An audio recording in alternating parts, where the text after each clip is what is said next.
Welcome back. Welcome back. Welcome back. Welcome back to another episode of Say What Needs to Be Said. I'm your host, Asante, Mr. Pick Six Samuel, two-time Super Bowl champion, Pro Bowler, all-pro record-breaking cornerback, and the last cornerback to intercept 50 interceptions during the 16-game season era. Clap it up. Yeah, clap it up. Clap it up for your boy, man. Hey, man, we got a lot to discuss, a lot to talk about, man. Hey, the football season is right around the corner. If my timing is right, August 6th, we finally get some football. So as you can see, the drama in the atmosphere of the football landscape is heating up. We got Jaxon Dart and the New York Giants. Man, they have been heading all the media headlines. They be heading everything, with the political stance. You can't do that, man. You can't do that, especially as the quarterback. Then you got Josh Jacobs, man. Josh Jacobs out here crashing out. That STF, man. If y'all don't remember what STF is, we're going to get in that. And we got Derrick Henry. Man, what the Baltimore Ravens are trying to do with Derrick Henry and to handle the problem that he's been having for years, it is going to blow your mind, man. Y'all wait around and, man, y'all ride out with me tonight, man. We got a lot to discuss. Like I said, football season is right around the corner. Y'all come in, man. Make sure y'all like, comment, and subscribe. Hype it up, man. And let's have some fun tonight, man. We going to talk about the game, too, man. I don't know if OKC is going to, close it out tonight, but we'll see, man. But all right, man. All right. Here we go. Let's get into it. Jaxon Dart, the man of the hour, man. This man here, he's causing a lot of confusion, a lot of issues for his team. Just a young man. He's a young quarterback, and he's just finished his rookie season, heading into his sophomore season. And not only Jaxon Dart, but also Abdul Carter. These guys are the future. They are the future. If you didn't know, they are the future for the New York Giants. Jaxon Dart and Abdul Carter, But I want to know, y'all talk to me in the chat, where do we see Jaxon Dart's career heading? Did he show any signs of being a potential Hall of Famer? Will his career end because of the reckless running and the concussions that consequently come with the territory? Or is it too early to tell? What do we think about Jaxon Dart? To me, he shows signs of being capable of playing at an elite high level from time to time. How consistent he can be elite is my concern, along with him staying healthy. We know it's hard for him to stay healthy because he's out there running around, trying to be the star of the show. Right now, I have him down as a pretty average player, but uses his legs to make up the difference. That's what helps Jaxon Dart out. What's up, chat? Salute to the chat. Y'all talk to me. Y'all know I love to talk back, But Jaxon Dart and Abdul Carter, the future of the Big Blue, out there in New York, New Jersey. That area, if y'all don't understand. Jaxon Dart and Abdul Carter, man. They are the blind leading the blind. Those two, right? Like I said, they both were rookies last year, heading to their sophomore season. And they are the leaders of the team because they are the top draft picks of the team. And new head coach John Harbaugh, he has a lot of work to do. We love to see the dysfunction going on and happening out there for the Giants, the New York Giants organization. So, don't expect much from them this season if you're a New York Giants fan. I'm sorry. I know y'all seen flashes of what possibly could be, but don't expect much. Brian Daboll is gone. He's the one that had faith in Jaxon Dart. But understand this, man. Understand this. Politics and sports, football to be exact, are not a good match. Politics and football are not a good match. Now, Jaxon Dart, he has the right to show his support for any civilized human being or citizen. Hear me carefully. Jaxon Dart has the right to show his support for any civilized citizen. I think the issue most of the world doesn't see Donald Trump as such a civilized citizen, although he's our president. Now, supporting Donald Trump, man, based on what he has done as a president doesn't seem logical. And I bet half of the people who voted for Donald Trump regret that vote. That's why they made up the FAFO. F around and find out. Because the people that voted for Donald Trump messed around and found out. But do y'all feel like Donald Trump has done a good job as the president of the United States? Are there any signs of that America is in a better place than before?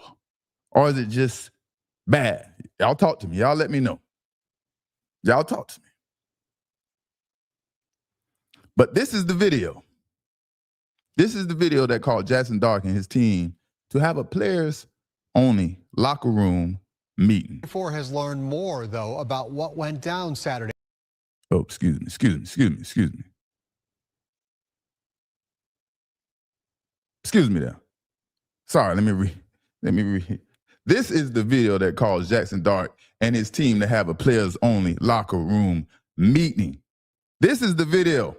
Oh, what's up? Yeah. Big Blue Nation, it's a pleasure to be here. Right off the rip. What up? What's up? I mean, is he being himself? Or he's vibing to the culture that he's not a part of. But you know, we allow outsiders. It's all good, you know? Y'all talk to me. What do y'all think? Let's start this over.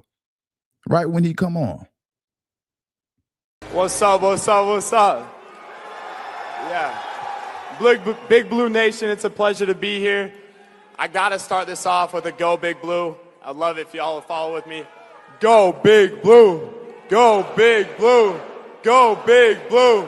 Go Big Blue. Okay. What an honor, what a privilege it is to be here. And without further ado, I'm grateful, I'm honored, I'm pleasured to introduce the 45th and 47th President of the United States of America, President Donald J. Trump. And I'm proud to be an American. Uh-oh. Sorry, we can't play all the music. So let's get Mr. Donald Trump playing here.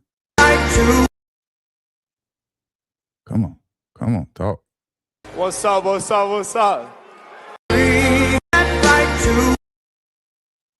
Well, excuse me there, man. We can't finish that video.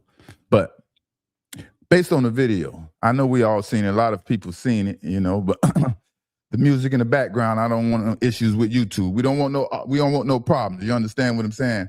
But we heard Jaxson Dart introduce the president. You know, which shouldn't be a problem, should be an issue. But like I said, you cannot get twisted. You cannot get football and politics mixed up and tangled together, because that's how you divide. That's how you call division within the organization. Now, when Jaxson Dart introduced Donald Trump, I bet that was Donald Trump's first time ever seeing Jaxson Dart.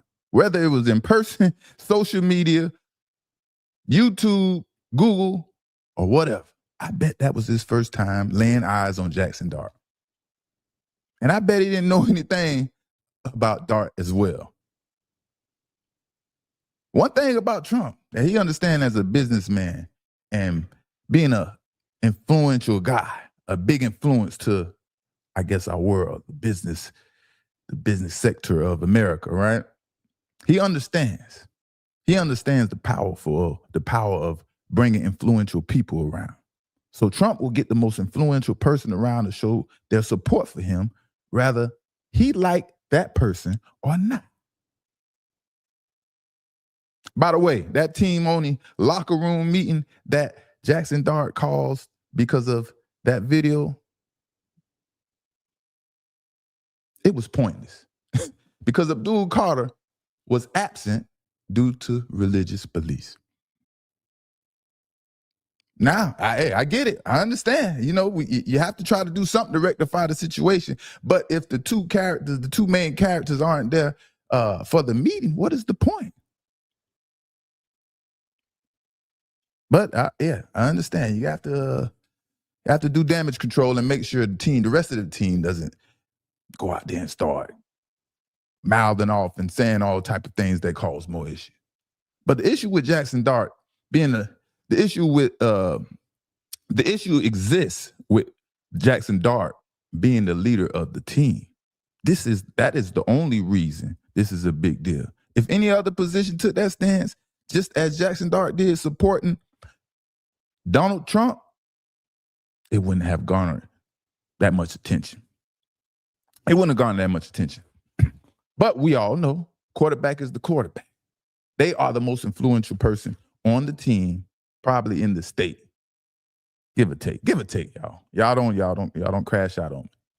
But Jaxson Dart has to understand, man, his role as the leader of the team. Any quarterback has to understand that. And they have to understand the implications of their choices. Because we all have the freedom of speech, the freedom of choice. But with certain choices, there come consequences. And you have to deal with them one way or another. Jaxson Dart is free to do whatever he is pleased. But the impact on his team from his choices can be damaging. Depending on how strongly a teammate or coach feels about politics, you know? And a lot of people try to stay away from politics because of this reason. But these young men are young, you know, and they're learning life, right? Now, on the other hand, Abdul Carter, homeboy days are numbered in New York based on that rookie campaign. His days are numbered unless he starts playing to his potential like a top 5 draft pick that he's supposed to be playing like. Usually players that call out the franchise quarterback aren't around much longer after making a decision like that. Luckily, Abdul Carter has the leverage right now. He has the leverage right now, so he'll be around for at least another year unless John Harbaugh can't take it no more. He doesn't like what he's seeing that the number 3 2025 draft pick and decides to deal him during the season. So we'll see, man. Hey, Jaxson Dart, Abdul Carter, Big Blue, New York Giants, Philly, man. Philly's over there just chilling, man. Philadelphia Eagles, we sitting back, we chilling. We watching all this nonsense and we ready to strike when it's time to strike. But yeah, man, I like Jaxson Dart. I like his swag. I like his flavor, his aura. I like the way he competes. But at the end of the day, he has to be able to get the job done. Got to be able to get the job done. So we got next. We got Josh Jacobs. Josh Jacobs coming up next, man. Josh Jacobs. What is going on with Josh Jacobs? We all have seen, you have heard that Josh Jacobs has gotten himself into a little mix-up. I'm calling it a little mix-up because there is nothing that transpired from the situation. But, you know, you're supposed to be innocent until proven guilty. Right now, Josh Jacobs is basically guilty, even though he wasn't arrested, charged, or anything like that. The way the NFL world, supporters, fans look at him, you know, they basically giving him the black eye, man. And it's STF, man. It's STF. All because of STF. If y'all remember what STF is and y'all been rocking with me, y'all write it in the chat. Talk to me, chat. What is STF? STF strikes again. STF strikes again. And it sounds, these words sound crazy, but STF strikes again. Sexually transmitted feelings. Sexually transmitted feelings is nothing to play with, man. And Josh Jacobs found out the hard way, putting his career in jeopardy for someone who shows she uses men for money. And basically, dating men is a game to her. Or dating athletes is a game to her. Now, the alleged victim, she's been outed. Pretty much the world knows or assumes is Ash Cash and an influencer. And they've been dating for some months now, based on some evidence and things that's been going on social media, right? But listen here, Ash Cash doesn't have loyalty to Josh Jacobs or anyone at her young, tender age. And Josh Jacobs couldn't handle that. He couldn't handle it. So he crashed out. STF got Josh Jacobs crashing out. One of 3 words come to play when athletes get in trouble. Make the news for all the wrong reasons. Assholes, alcohol, and coochie. Those are the 3 things that come into play. One of the 3 things that come into play every time. Josh Jacobs, man, he got away. He got away luckily. But he was booked in the Brown County jail up there in Wisconsin, but he was immediately released. Now, the sad part about it, players got to pay to play in these streets. If you want to be in these streets as an athlete, as someone that is well known, someone that has a lot to lose, you basically got to pay to play. If you want to play someone, eventually you're going to run across someone somehow that is going to try to get that quick lick off you. And it's the sad truth. It's the sad truth that athletes have to pay to play, but it's true. Social media suddenly, man, made the world such a smaller place. It's like it shrunk instantly when social media came out. Now athletes and celebrities have the potential access to all the baddies they want by sending a quick, direct message. Man, it seems like love is a lost art, man. That's what it seems like when social media hit the world. It seemed like love became a lost art. And relationships are basically transactional. But here's the video, man. Here is the video of Josh Jacobs when the authorities was called because of the incident. 4 has learned more, though, about what went down Saturday morning at Jacobs' home. Dispatch audio lets us listen in as first responders answered a woman's call for help. I hear yelling and screaming, things being thrown. It's plotting to this location. I have an open line, possibly a male-female. A few minutes later, dispatch received a second call about that incident from a concerned next-door neighbor. Neighbor is calling now saying that her neighbor was assaulted. Dispatches are later heard saying the man suspected in that assault was not there. He drove away from the home in a Mercedes G-Wagon, but that easily spotted SUV was being tracked with license plate reader cameras. Yeah, at this point, we'll want that vehicle stopped if they come across it. In the end, deputies and an ambulance responded to the call at Jacobs' home. Bro knew he messed up, boy. Bro knew he effed up. And his first reaction was to get the hell out of Dodge. Even though there's nowhere to run, there's not many places you could run to when you started running back for the NFL team of that city, that county, that state. But the first reaction is to get the hell out of Dodge. Call your lawyer. Call somebody to try to mend the situation. Now, if he's putting his hands on the young lady, that's the ultimate no-no. Everybody, I think that's the one thing the world agrees with. Men putting their hands on a woman is the ultimate no-no.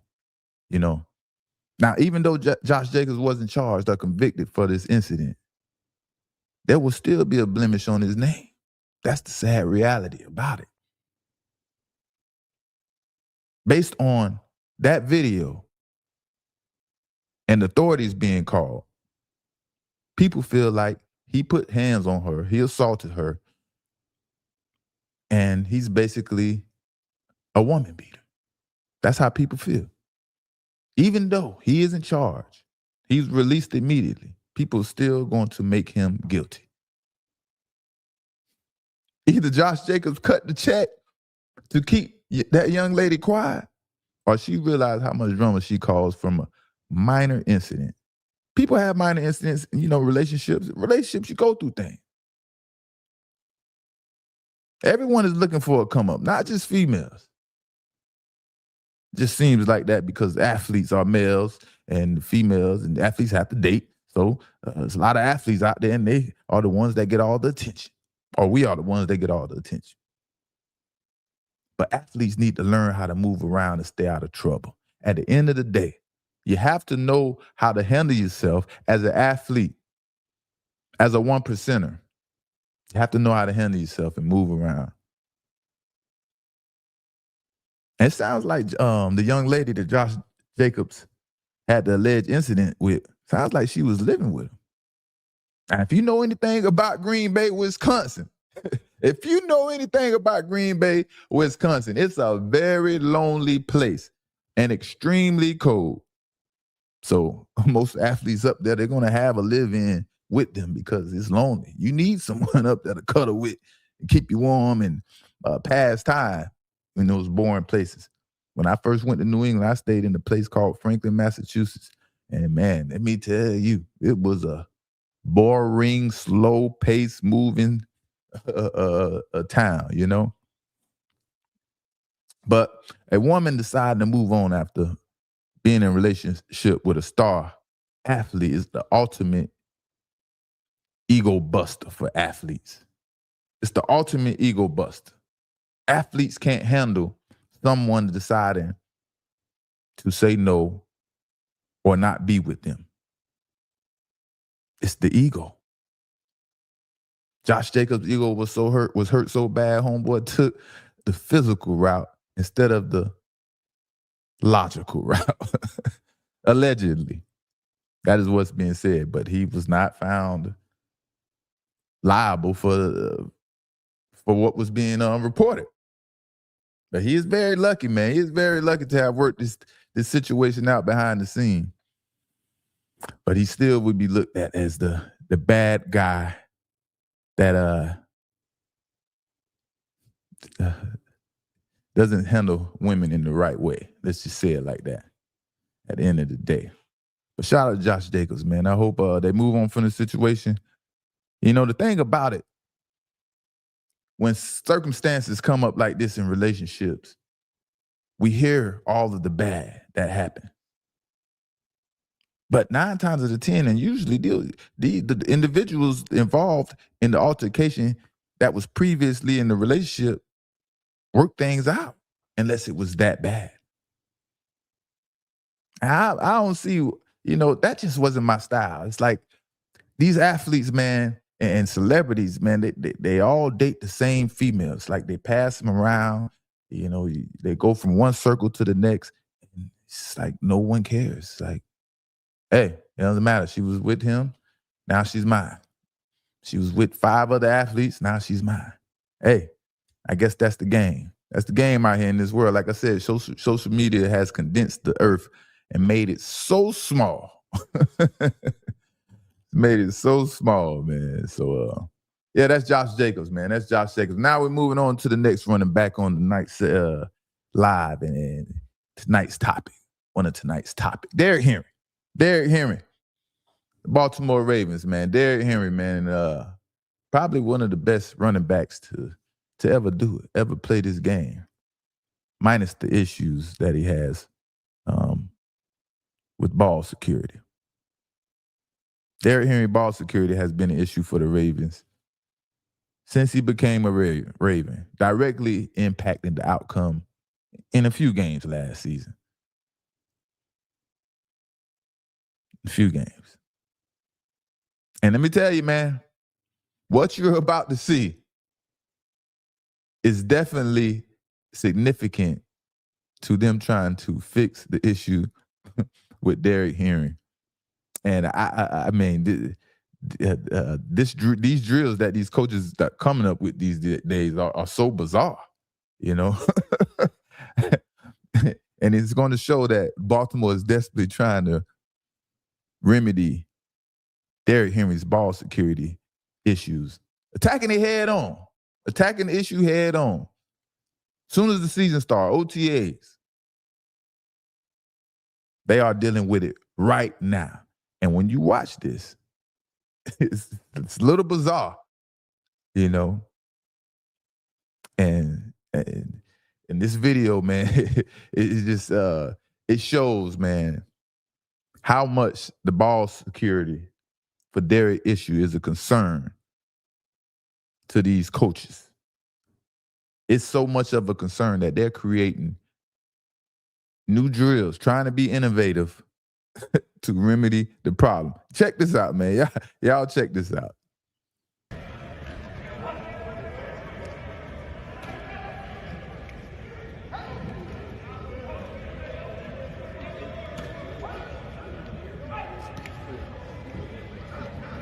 What does that look like to y'all? What does this look like? Talk to me, Chad. Talk to me. What exercise does that look like?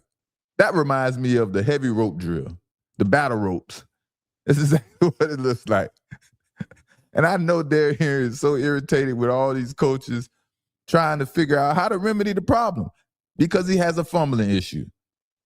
I know he's irritated. That's just how it goes. I know I have a problem, but I'm also tired of every coach, everyone that I come in contact with, trying to figure out a way to solve my problem. The one positive I can think of or I can see from that drill is muscle memory. That's the only thing I can think that can help Derrick Henry from that drill. It has to be muscle memory. If that makes sense. Maybe it's just the vibration of the ball and Derrick Henry holding it creates some type of muscle memory for Derrick Henry. That's the only positive I could think of. That pressure just isn't on Derrick Henry. It's not just on Derrick Henry. It's on his position coach as well.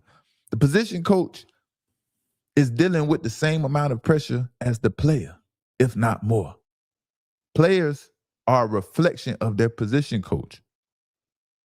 If a player goes out there and screws up, gets the play wrong, doesn't do the right assignment, the head coach is jumping down the position coach's throat. So when Derrick Henry fumbles, the first person that gets attacked is his position coach. When you see a head coach screaming on the headsets, he's usually yelling at one of the players' position coach because of somebody messing up. Other than substitution errors and things like that. Derrick Henry is going into his 10th season. He has fumbled the football 24 times during the regular season and 1 time during the postseason. Ultimately, fumbling is inevitable for Derrick Henry. That's all I can say. But, I mean, fumbling 1 or 2 times a season isn't that bad. I mean, it's expected. That comes with the territory. To me and to everyone, I think it's the timing of Derrick Henry fumbles. His fumbles come at the worst possible time. I promise. They just come at the worst possible time for the team. Like I said, 1 or 2 fumbles is expected, but not when the game is on the line. You cannot fumble when the game is on the line. There's a new head man in charge, Jesse Minter. He's now the head coach for the Baltimore Ravens. So whatever drills we see being carried out at practice, the new coach is responsible for this. Right now, hey, these drills are funny to me. These drills are funny to me right now. But if Derrick Henry holds the football all season, I guarantee you will see every team copying those same drills that Baltimore Ravens team has Derrick Henry doing. Watch. Guarantee. I guarantee. What do you think Derrick Henry rushed for? How many yards this season?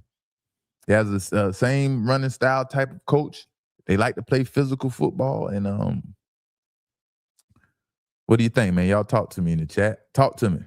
Talk to me. Talk to me. All right, we got Mike Vrabel, my boy, my bro. Mike Vrabel, man. Mike Vrabel smoke. I don't want to get you in more trouble, Coach Vrabel. Sorry. Coach Vrabel spoke for the first time. For the first time since all the drama has been going on in the offseason, man. And yeah, he stood up there confident. He's always going to be a confident stand-up guy, you know. And for Coach Vrabel, man, let me show you. Coach Vrabel. There ain't nothing but another day for Coach Vrabel. He looks unbothered out there, unscathed. Look like he's ready to attack another Super Bowl. Just another day for Coach Vrabel, man. Coach Vrabel has everything under control, like I told y'all from the start of all of this drama. Don't worry about the Patriots. Coach Vrabel will have his team ready, and they will be firing all cylinders. But these days it's hard to do anything without someone finding out about it. As sneaky as you want to try to be, someone somehow is somewhere taking a video, a picture, and especially if you someone of some status, that you're definitely being watched. And we're going to see Mike Vrabel understands that. And he's probably so confused how someone was able to get so much evidence against him. It's probably driving him crazy still to this day. He probably loses sleep trying to figure out if he is under attack. Someone wants to bring him down. And I'm sure there probably is. Who knows? Mike Vrabel was a part of a lot of situations, and he played for the New England Patriots. So that, you know, we are not amongst the likes, you know. And let me tell you, I know Mike Vrabel. He assumed he was a low-key coach. No one was worried about him. And his image, somehow, some way, they are trying to expose him. And he couldn't understand why or how. Because when you're so low-key, you're out of the way, you feel like you're another person in the crowd. You're hanging out. You're not that, you're not standing out that much. And that's exactly who Coach Vrabel is. He's just a regular guy that wants to go hang out and enjoy himself after all the hard work. But now Coach Vrabel, he wants to put the past behind him. But he is terrified of what may come up next. Coach Vrabel is terrified.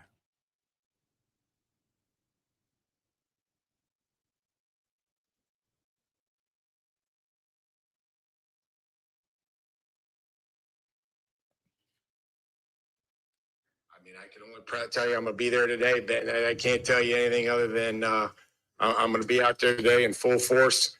And I mean that because, you know, who knows what's going to come up. I'm not even, you know, anything could happen. And so I'm going to focus on today. But in the excitement that we've had and that we've built so far, and the conditioning that we've tried to incorporate into our practices and the weightlifting and all the things that are critical. I had one good friend. Coach Vrabel said, who knows what's going to come up? I can only focus on the day. I'm worried about the day. He understands. He is terrified what may come up next. I see a worried man. I hear a worried man in Mike Vrabel. He feel, hey man, that man feels like someone hired a private investigator to follow him, spy on him. And now now he understands he has to lay low. It's like when you're in the streets, man, and it's hot out there. It's time to put the stuff up and lay low, sit back until it's not hot, you know, get a little cold outside. You understand what I'm saying? And it's going to take some time. It's going to take a long while for people to stop invading Coach Vrabel's privacy. Right now, he's the hot commodity. He's the bait click. He's the monetization god, you know? And that's the part of the territory. And that's the wake-up call he probably needed. Now he can move forward and put his best foot forward, you know?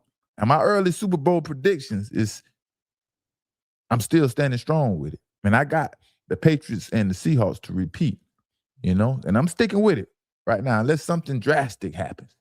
I like, you know, Seahawks draft picks. You know, they replaced Kenneth Walker. I think they did a good job getting the running back from Notre Dame. So with him and the other running back who was coming off injury, I think they handled that situation pretty good in the draft. But I told you, man, Mike Vrabel had everything under control, and he still will be the head coach for the 2026 season, despite the drama off the field. So I was right again. Mr. Pick Six, your boy was right again. And Mike Vrabel is here to lead that team. And hopefully, man, they can do some special things. I want to see Drake May progress. I want to see him get better and better and better. And this season probably will be significant in determining if Drake May is actually like that. And he got Josh McDaniels. Like I say, I think he's the GOAT of GOATs at offensive coordinator. And I think he's gonna continue to do a good job with him. So let's go Patriots. We're going to see. A.J. Brown, man, June 1st is coming around the corner. What do we think A.J. Brown is going to land? Like I've talked about before and in the past, I hear the Green Bay Packers have stepped into the discussions of trying to make a trade for A.J. Brown. The asking price is too high. Howie's asking for too much, trying to for people to acquire A.J. Brown. No one is willing to give up a first-round draft pick in this day and age for A.J. Brown. But Howie is going to stay strong. And let me tell you, you know how I know exactly what's going on? Because I was in A.J. Brown's exact predicament. Going into my third season with the Philadelphia Eagles, Howie and maybe not Howie, but I'm going to just say the Eagles. The Eagles, the organization, put me on the trading blocks. And they had a second-round pick for me. Someone was willing to give up a second-round pick. But at the last minute, they pulled out and they didn't trade me for that second-round pick. But the following year, as soon as the last game of the season hit, I was on the trading blocks again. The whole offseason was basically where will Asante land? All the way to the start of training camp. Basically. Couple of weeks, maybe a month before training camp, I felt like I was being held hostage. Because the Philadelphia Eagles was being greedy and they wanted a high draft pick for me. Teams was willing to give it up the year before. A second-round pick. I was going into my 8th or 9th season. That's a lot to give up for a player in his 30s that's a cornerback. Right?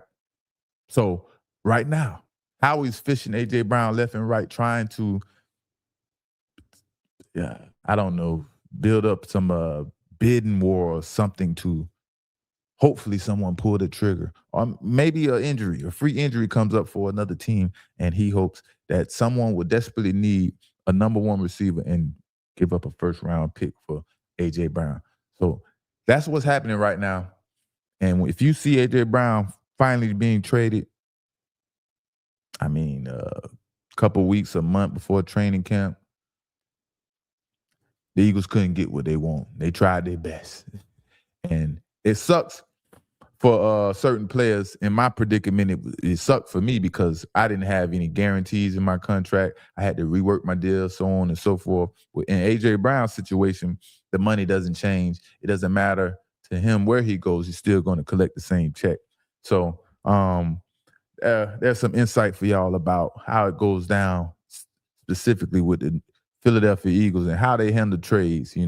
They're always, if you don't know, Howie's always fishing players and out there filling out other teams and what they want to give up for certain players, man. So that's A.J. Brown and the Philadelphia Eagles. I really thought that the New England Patriots would jump in there and try to make a run for A.J. Brown, which I'm sure they did. But once Stephon Diggs wasn't a part of the conversation no more, I thought that New England Patriots would be more aggressive to get A.J. Brown and put him right back in the spot that Stephon Diggs was in. But that didn't happen. And anything is possible. It still can be possible. But where does he fit? Would A.J. Brown make a perfect fit? I swore it was New England. I swore it would have been the New England Patriots. Put him in the same position as Stephon Diggs, give him the same opportunity. I see Stephon Diggs, I see A.J. Brown with double the production, But sounds like he's ultimately going to be traded, whether it's a second round, third round, fourth round, fifth round. Eventually, it's too much drama going on. And ultimately, the Philadelphia Eagles drafted a receiver in the first round. That, if y'all don't understand, when a team drafts a first round player at that position, typically the old number one is on their way out. If y'all didn't understand that.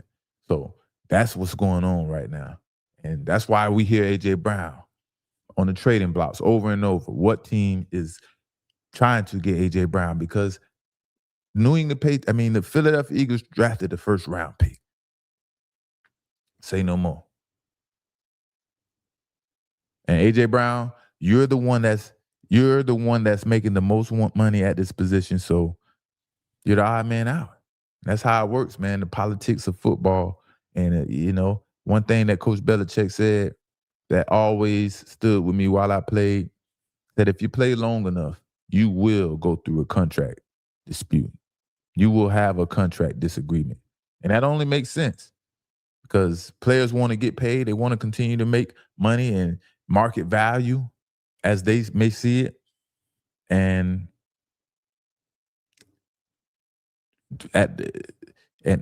reality,